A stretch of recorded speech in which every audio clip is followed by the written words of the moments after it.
وصدق رسوله النبي الكريم الأمين الرؤوف الرحيم ان اللہ و ملائکتہ یصلون علی النبی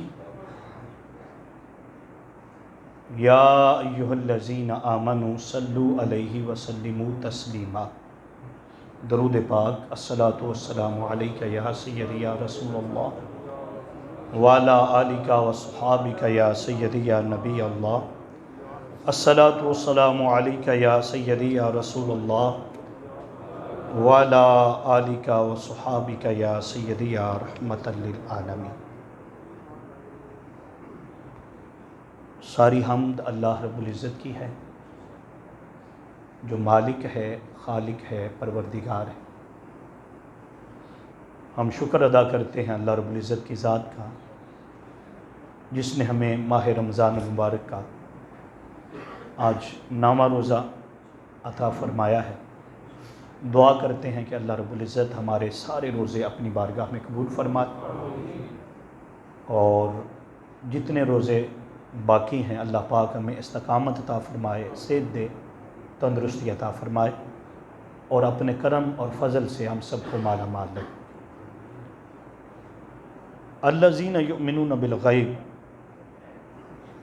یہ سورہ البقرہ شریف کی دوسری آیت مقدسہ ہے، جس میں اللہ رب العزت نے یہ فرمایا کہ الذین یؤمنون بالغیب، اس کا ترجمہ یہ ہے کہ وہ لوگ غیب پر ایمان لاتے ہیں، وہ لوگ غیب پر ایمان لاتے ہیں۔ جب ہم ذرا پیچھے جائیں گے تو سورہ فاتحہ شریف ہوگی، اس کے پیچھے کیا ہے؟ سورہ فاتحہ شریف۔ اس میں بندے نے التجا کی تھی اللہ رب العزت کی بارگاہ میں کہ باری تعالیٰ مجھے سیدھا راستہ دکھا، اور راستہ ان لوگوں کا جن پر تیرا انعام ہوا۔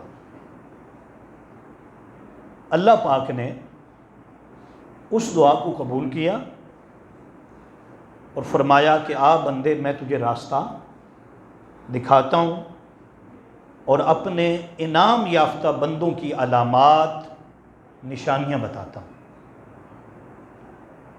تو سورہ البقرہ شریف کو شروع یہاں سے کیا، الف لام میم یعنی حروف مقطعات، پھر فرمایا کہ ذالک الکتاب لا ریب فیہ ھدی للمتقین، فرمایا یہ وہ کتاب ہے جس میں شک نہیں ہے، یعنی جو کچھ تو آگے پڑھے گا وہ حق ہی حق ہے، شک اور شبہ کی گنجائش نہیں ہے۔ اس کو بیان کر کے آگے قرآن پاک فرماتا ہے کہ میں تجھے بتاتا ہوں کہ الذین یؤمنون بالغیب، کہ ایمان والوں کی پہلی نشانی یہ ہے کہ وہ غیب پر ایمان رکھتے ہیں۔ کس پر ایمان رکھتے ہیں؟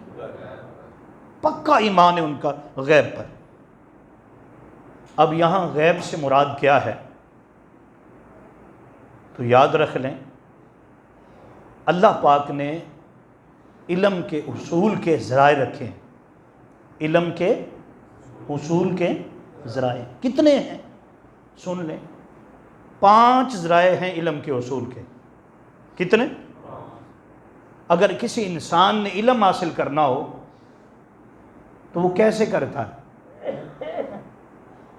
ہمارے نزدیک جو عام چلتے ہیں وہ کیا ہوتے ہیں؟ 2۔ کتنے؟ ہم علم حاصل کرنے کے لیے زبان استعمال کرتے ہیں اور پڑھتے ہیں، اور علم حاصل کرنے کے لیے اور کیا ہوتا ہے؟ پہلے سنتے ہیں پھر اس کو پڑھتے ہیں۔ اللہ پاک نے کل علم کے ذرائع جو رکھے، اصول و علم کے، جسے حواس خمسہ کہا جاتا ہے، وہ 5 ہیں۔ کتنے؟ سب سے پہلے اللہ پاک نے 5 ذرائع میں جی چیز رکھی وہ ہے علم باصرہ۔ علم باصرہ یہ کیا ہے؟ دیکھنا ہے، دیکھ کر علم آتا ہے۔ دیکھ کر، اگر کسی چیز کو دیکھیں گے نا تو پھر ہمیں علم آئے گا۔ اسی طرح آگے پھر اللہ رب العزت نے حواس خمسہ میں سے ایک چیز رکھی، وہ کیا ہے؟ قوت سمع، قوت یعنی سماعت کرنا، میں بول رہا ہوں آپ سماعت کر رہے ہیں، تو یہ ایک علم کا ذریعہ ہے۔ اس کے بعد کیا ہے؟ قوت لامسہ۔ قوت لامسہ کیا ہے؟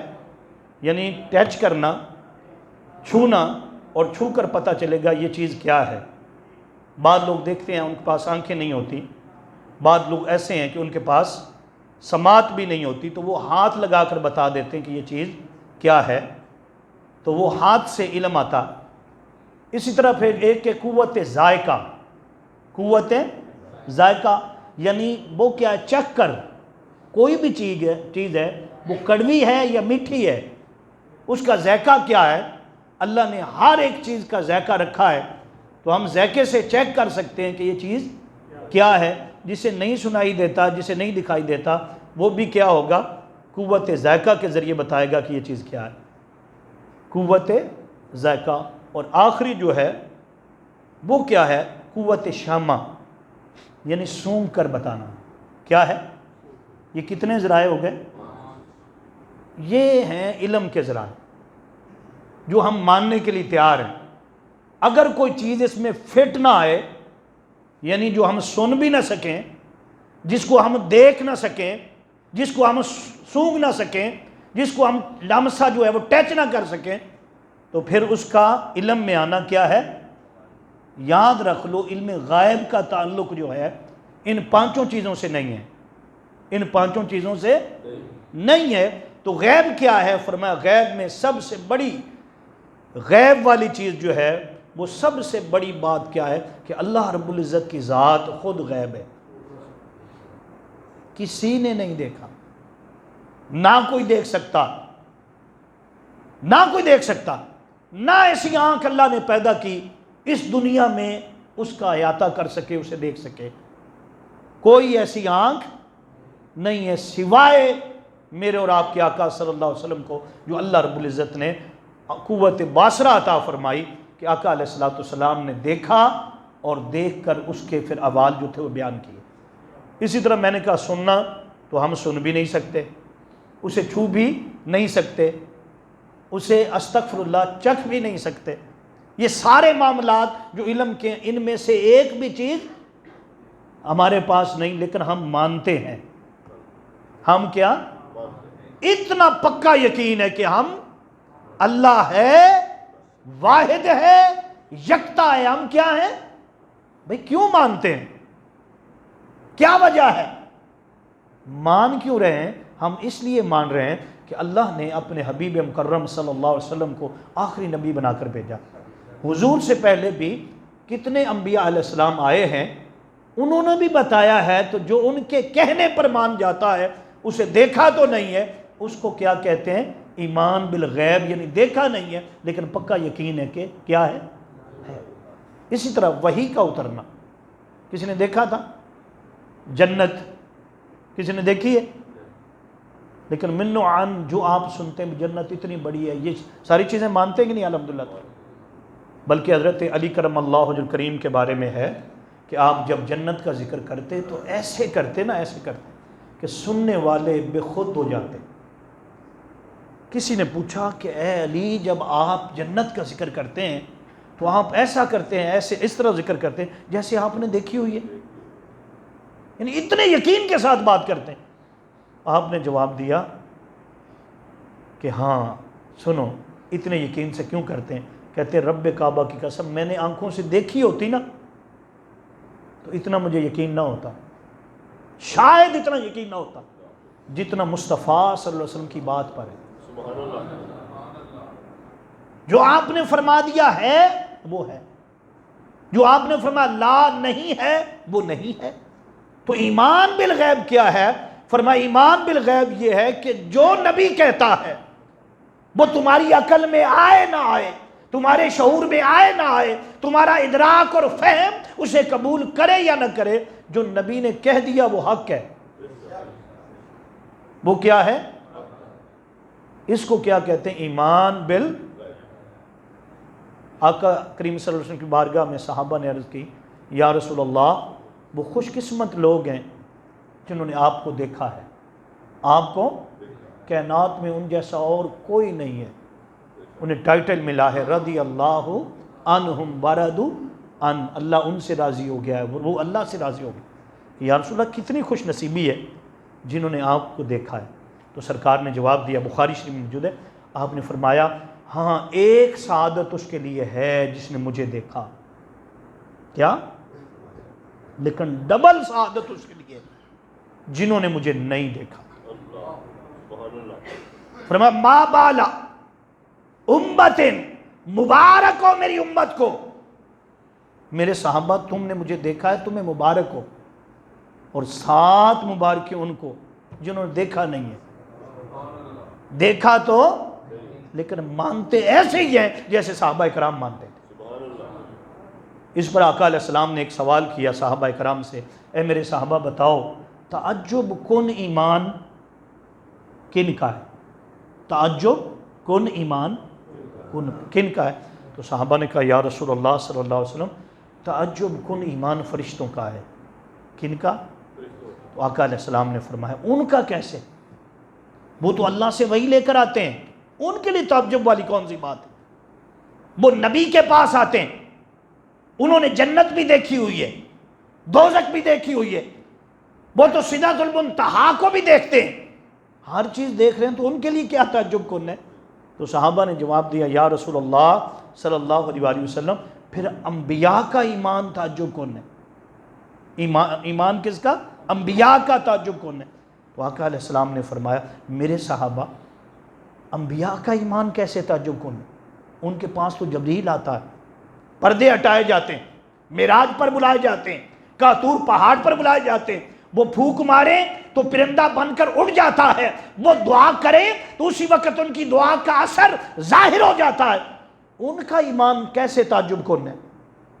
تو صحابہ نے کہا یا رسول اللہ صلی اللہ علیہ وسلم پھر ہمارا ایمان تعجب کن ہے. ہمارا ایمان؟ آپ نے فرمایا تمہارا ایمان کیسے تعجب کن ہے؟ تم تو میری بارگاہ میں بیٹھتے ہو، میری بارگاہ میں کیا کیا نشانیاں تم دیکھ رہے ہو، چاند کا ٹکڑے ہونا بھی دیکھتے ہو، سورج کا واپس پلٹنا بھی دیکھتے ہو، ارے پتھروں کا کلمہ پڑھنا بھی تم سنتے ہو، کنکریوں کا ذکر کرنا بھی سن رہے ہو، صبح و شام جو اللہ پاک انوار و تجلیات نبی علیہ السلام پر اتار رہا ہے، اور وہ علامتیں ہر چیز یعنی تمہارے سامنے قرآن بھی آتا ہے، ساری چیزیں تمہارے سامنے، تمہارا ایمان کیسے تعجب کن ہے؟ انہوں نے کہا یا رسول اللہ واللہ عالم ورسول، پھر اللہ جانتا ہے کس کا ایمان تعجب کن ہے اور اس کا رسول جانتا ہے. تو آپ نے فرمایا کہ سن لو ایمان تعجب کن تو ان کا ہوگا جو بعد میں آئیں گے، انہوں نے مجھے دیکھا نہیں ہوگا، اپنے علماء سے سنیں گے، قرآن میں پڑھیں گے، قرآن میں، لیکن جو پڑھیں گے ان کا پکا یقین ہوگا یہ حق ہے، جو سنیں گے وہ کہیں گے یہ حق ہے. فرمایا میرے صحابہ تم تو مجھے دیکھ رہے، انہوں نے دیکھا نہیں ہوگا، بس باتیں سنیں گے اور اس قدر مجھ سے عشق کریں گے، میرے سے محبت کریں گے، کہیں گے اہل ہی و مالی، میرا کوئی اہل بھی لے لے اور مال بھی لے لے، ایک بار مجھے مصطفیٰ دکھا دے. تو فرمایا ایمان بالغیب کیا ہے کہ دیکھا کسی نے لیکن مانتے ہیں جنت ہے، دوزخ بولے بھائی، فرشتے، ہر چیز جو قرآن پاک نے کہہ دی وہ کیا ہے؟ حق ہے. فرمایا یہ ایمان بالغیب کی پہلی علامت ہے. کیا ہے؟ اس میں اس آیت مقدسہ میں 3 علامتیں بیان کی، کیونکہ وقت جو ہے مقرر ہے اور قلیل وقت ہوتا ہے، تو بس ایک بات عرض کر کے ہم دعا کی طرف چلتے ہیں. باقی 2 نشانیاں کل ہو جائیں گی. وہ کیا ہے کہ جب آقا علیہ السلام ایک یہودی کے ساتھ سودا کرتے، اور سودا کیا تھا جی؟ آپ نے سنا ہوگا، ایک گھوڑا آقا علیہ السلام نے خریدا اور ایک یہودی نے بولے نا بیچا، سودا طے ہو گیا. رسول اللہ صلی اللہ علیہ وسلم نے فرمایا کہ بھائی میں رقم لے کر آتا ہوں، تم ادھر ہی کھڑے ہو جاؤ. وہ کھڑا تھا تو کچھ اور یہودی گزرے، انہوں نے کہا کیسے کھڑے ہو؟ کہنے لگے کہ محمد مصطفیٰ نبی مصطفیٰ کے ساتھ سودا ہو گیا، یہ گھوڑا میں نے بیچ دیا. اور وہ لینے گئے ہیں کیا؟ پیسے لینے گئے. انہوں نے کہا کتنے کا بیچا ہے؟ کہنے لگے اتنے کا بیچا. وہ یہودی تھے اور یہودی ہمیشہ جو ہے ان کے دلوں میں فطور ہوتا. انہوں نے کہا کہ اگر ہم زیادہ دے دیں تو پھر اگر ہم ڈبل دے دیں تو پھر تم انکار کر سکتے ہو، تم کہو کہ میں نے بیچا نہیں، وہ آئیں گے، تم کہنا میں نے بیچا نہیں اور انکار کر دینا، اب کیا ہوگا؟ یہ گھوڑا ہم لے لیں گے، یہ گھوڑا ہم ڈبل قیمت میں لے، اتنے میں رسول اللہ بھی آ گئے صلی اللہ۔ جب آپ تشریف لائے نا تو یہودی سے کہا کہ لاؤ بھائی میرا گھوڑا لاؤ اور اپنی رقم جو ہے وہ پکڑو۔ اس نے کہا جی آپ کیا کہہ رہے ہیں؟ آپ میں یہی کہہ رہا ہوں کہ ہمارا سودا ہوا، یہ گھوڑا میرا ہے، تم نے مجھے بیچا۔ اس نے کہا نہیں جی نہیں، میں نے کوئی بیچا ہی نہیں، میرا تو سودا ہی آپ سے نہیں ہوا۔ اچھا اگلی بات وہ اس نے چلاکی یہ کی، اس نے کہا اچھا جی چلو بات یہ ہے، باقی لوگ بھی آ گئے جو قریب بات یہ ہے کہ آپ کی شریعت مقدسہ جس کی آپ بات کرتے ہیں اس میں 2 گواہ ہوتے ہیں، کتنے؟ اگر 2 گواہیاں پیش ہو جائیں تو پھر بات پکی ہوتی ہے۔ اگر آپ 2 گواہیاں پیش کر دیں تو ہم یہ گھوڑا آپ کو دے دیں گے اور آپ نے سودا ہمارے ساتھ کیا ہے، لیکن اگر 2 گواہیاں آپ کے پاس نہیں ہیں تو پھر آپ یہ بات جو کہہ رہے ہیں نا اس کو ہم ماننے کے لیے تیار نہیں ہیں۔ تو اب جب حضور کا سودا ہوا تھا اس یہودی کے ساتھ تو کوئی اور صحابی وہاں پر موجود اور کوئی ان کا بھی دوسری طرف سے بھی کوئی شخص موجود نہیں تھا، یہ بات ہو رہی تھی۔ تو حضرت خزیمہ جو تھے وہ آ گئے، انہوں نے کہا ہاں میں گواہی دیتا ہوں۔ انہوں نے کہا جی 2 گواہ، اور وہ کہنے لگے 2 گواہ ہوتے ہیں، اگر آپ ایک بھی پیش کر دیں گے نا تو ہم آپ کی بات مان جائیں گے۔ حضرت خزیمہ انہوں نے کہا جی میں گواہی دیتا ہوں، میرے محمد مصطفیٰ نے، میرے حبیب نے ہاں جی یہ گھوڑا خریدا ہے، اور اے یہودی تو نے یہ گھوڑا، تو شرط کیا تھی؟ گواہ کتنے ہوتے ہیں؟ اگر تم ایک بھی پیش کر دو تو یہ گھوڑا ہم آپ کو دے دیں گے۔ تو اب گواہی آ گئی، ہاں جی جب گواہی آ گئی تو انہوں نے مان گیا یہ بات۔ انہوں نے کہا ٹھیک ہے جی، اب ہر بندے کا کوئی قول تو ہوتا ہے نا، اگرچہ یہودی تھے لیکن جو بات کر دی اب وہ اس بات پر آگے۔ انہوں نے کہا ٹھیک ہے جی یہ گھوڑا ہم نے بیچا ہے اور آپ اس کی رقم دیں۔ حضور اکرم صلی اللہ علیہ وسلم نے گھوڑا لے لیا اور پھر حضرت خزیمہ سے کہا علیحدگی میں، اے خزیمہ جب ہمارا یہودی کے ساتھ سودا ہوا تھا تو نہیں تھا، تو نے کیسے گواہی دے دی جب تو پاس ہی نہیں تھا؟ اس نے کہا یا رسول اللہ صلی اللہ علیہ وسلم اتنی بڑی گواہی میں آپ کے کہنے پر دیتا ہوں، وہ کیا اشہد اللہ الہ الا اللہ و اشہد ان، میں نے کوئی نہیں دیکھا ہوا، نہ میں نے جنت دیکھی نہ میں نے دوزخ دیکھی، جو آپ نے کہہ دیا میں مانتا ہوں حق ہے۔ تو جب آپ اتنی بڑی بات کر رہے ہیں ہم اس کو مان رہے، اس کی گواہی دے رہے ہیں، تو یہ گواہی کیوں نہ دوں؟ آپ نے کہہ دیا میں نے خریدا ہے، ہاں جی، اور آپ نے کہہ دیا اس نے بیچا ہے، تو حضور میرے لیے یہ گواہی کافی، ہاں جی، تو میں اس بات پر گواہی دے رہا ہوں۔ تو آقا علیہ السلام نے فرمایا ہر گواہی کے اندر 2 بندے ہوں گے، کتنے جی؟ لیکن فرمایا خزیمہ کی گواہی جو ہے نا یہ 2 کے برابر ہے۔ کیا ہے؟ تو ایمان کی پہلی علامت کیا ہے؟ ایمان۔ اب اگر میں یہ بتانا شروع کر دوں آپ کو غیب کیا ہوتا ہے، غیب کو کیا کیسے ماننا چاہیے، کیا نبی علیہ السلام کو غیب ہے، کتنا غیب ہے کتنا نہیں ہے، تو یہ پوری بحث موجود ہے، لیکن انشاءاللہ تعالیٰ کوشش کریں گے کہ مزید جتنی چاہیے ہوگی تھوڑی بہت جو ہاں جی درکار ہوتی وہ ضرور اس پر گفتگو ہو۔ اللہ پاک ہمیں عمل کی توفیق عطا فرمائے اور ہمیشہ سرکار کی پکی اور سچی غلامی عطا فرمائے۔